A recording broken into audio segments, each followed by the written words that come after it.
Hello, and welcome to Alive with Amanda. Today, we're going to be talking about what to do if you have some kind of medical issue and you're in private practice, right?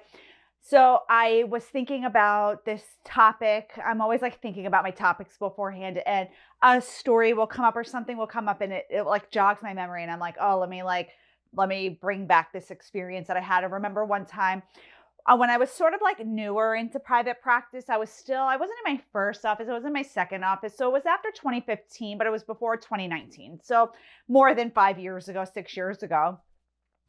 And I remember like feeling super insecure, like about money then and about like canceling patients and like how they would feel and taking care of myself. And so I remember I was sick. I wasn't contagious sick. But I was sick. I did not feel good. And I went to urgent care or whatever it was. And they're like, yes, you have bronchitis, but you're not contagious. I had like an upper respiratory infection, like probably secondary to allergies or something like that. They're like, go home and rest. Well, no, I didn't go home and rest. I went back. I saw like my last two people that I needed to see. And then I went home and like, when I think back to that, it was like I felt so bad for canceling on my clients. Like I never ever wanted to cancel my clients. Like I was the kind of person like I would pass up dinner like plans, or I would say no to things because I never wanted to cancel my clients, like unless it was like an absolute like have to. And I think sometimes when you're in private practice, it's important to have like a boundary of what you will and won't cancel clients for, right? Because there will always be nighttime things like as much as I like want to say, it's like you can't go to every like birthday dinner on a Thursday night when you have clients, right? Or you can't like everything that happens during the week. Like I couldn't always say yes, but I do think like having a boundary around illness is going to be really important for you, especially if you're newer in practice, and like really to work through those feelings of like not feeling bad. And then also like working through the money stuff, right? Because I like in my mind, I was like, cancel, but if I have to cancel 4 people or a whole day, like that is a lot of money, right? Like that's a significant portion of my revenue. And so I would feel really nervous about doing that. Now, I will say if I was contagious or if I was really sick, like I'm like visibly like, not feeling well, like dying, like, no, I'm not going into the office. But if I'm like, you ever sick where you're like, I'm sick, I feel good enough to go to work, I don't want to go to work, I'd prefer to like eat soup and like watch Netflix, but like I can go to work. Like I've absolutely done that before, even like places I've had sick time or not sick time. And that's the other thing is like making sure that in your mind or on paper or somewhere that you do incorporate like what would be sick time. Know that like during the year you might have to cancel 4 times, like 4 days out of the year, or 5 days out of the year, one, like, even if you just plan for one and it's like you reserve that for like when you really don't feel good, I think like that can be like a fail safe. It's the same thing. I did do that with vacation time. I would always plan my year and I do this for the therapists now that work for me. I don't plan on a 52-week year. I plan on a 48-week year. And so I account for 4 weeks, 2 weeks of vacation, holidays, and some sick time, right? So I don't think that they're going to be working every single week. I know they're going to be up. I know they're going to get sick. And we really try to like use metrics for that and account for that. And so making sure like maybe you have a bucket. Like I absolutely did not have a bucket for sick time. Like I wish I could go back and like put a little like vacation bucket and a little sick time bucket, like, or conceptualize it as a 48-week year. Some people do 46 if you want to take a lot of vacation.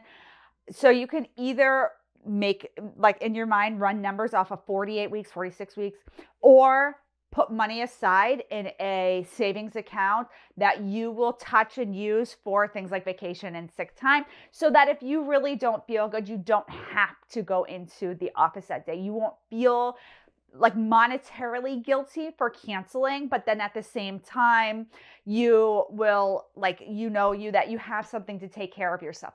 When you're in private practice, you have to put in a lot of fail safes to take care of yourself, right? Like you're not working at an agency where there's sick time, vacation time. Somebody can cover your work. Somebody can cover your groups. Like, listen, like when I worked at an agency, sometimes it was like, hey, as long as you run your group, like, cause we ran one group a day, like you run your group, like if like leave after your group, or just like they never really said like come in for your group. That wasn't a thing, but it was like just leave right after your group. If you're not feeling well, leave after your group. Or like you really, really, really want to make sure you were there for the group, like so nobody else had to do that work. But if you were really sick and you were out, somebody else just picked up your group. No big deal. You pushed your caseload to another day. When you're private practice, that doesn't happen and it doesn't work that way.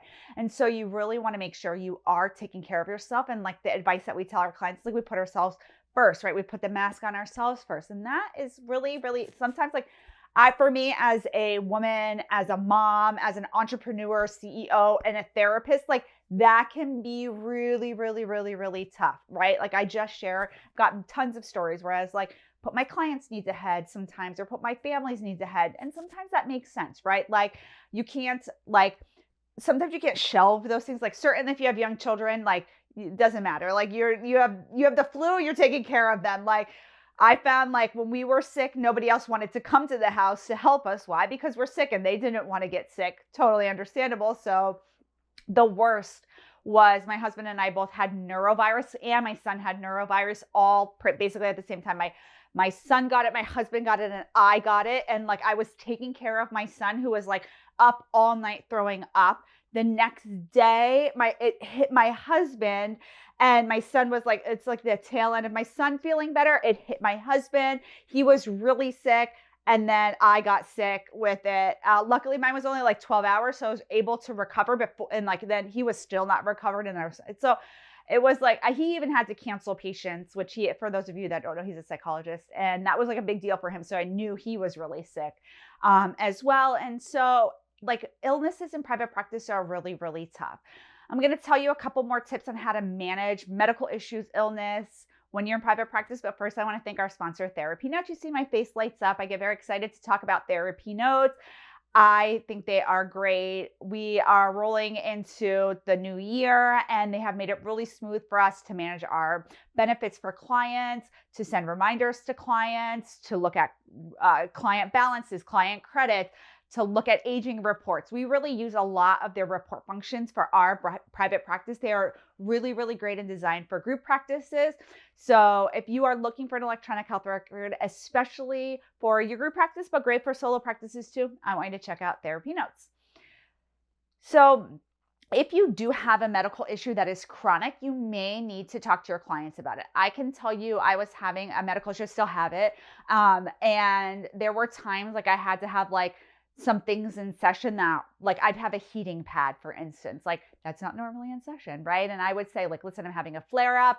I'm going to have this heating pad, or like if I was in the middle, like I might have to take like medication, for instance, or something, like depending on timing, right? I wouldn't go into details with my clients. I wouldn't be like, hey, I have this like medical issue and here's what's going on. And here's my treatment plan. And here's what I'm like, I wouldn't do all of that, but I would say like, listen, I'm having a medical issue. I'm having a flare up, however you conceptualize it. And I'm going to have to take care of myself and it's going to look like this and it's not going to impact our treatment, or it will impact our treatment. I'm going to be out for surgery. I might be out for flare-ups. I might, there might be times when I might have to cancel on you and I'll waive your fee, et cetera, et cetera.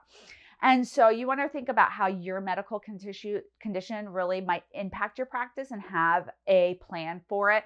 I know for me, like it wasn't something where I needed to cancel clients off of for the most part. It was something that I was just uncomfortable. And I'm sure my clients could see the discomfort on my face because you can see it when I have pain. And so I was, very mildly open about it. And then again, I didn't want to like people like see a heating pad, see me in pain and be like, she have a toothache, like not that I was holding a heating pad to my face, but I shared a little bit, but I didn't make it about me. I just wanted the elephant out of the room, right? And then I also wanted to let people know I needed to take care of myself. And I think that is good role modeling for our clients, especially those who struggle with taking care of themselves. So again, for my message is take care of yourself. If you're sick, if you had to go to the doctor and they gave you a prescription, go home, take care of yourself. Like if you have bronchitis, don't go into session. Even though that can be kind of a good way to be quiet and like a lot. I'm just like, I did have bronchitis one time when I worked at an agency and I was not contagious and I actually didn't even feel sick. I just had a very bad cough and they sent me home because they're like, it sounds like you are like, that your lungs are like collapsing. And they did sound really bad and I wasn't that sick. sort of like I really felt okay. If you've ever had bronchitis, sometimes you can feel completely fine. And they're like, no, you're going home. You're scaring people. They think you're contagious. And so I really want you to think about yourself, your clients, how you can manage sick time, how you can manage your own medical stuff, your own health, and really role model for your clients. I hope this was helpful. I'll see you soon, everybody. Bye.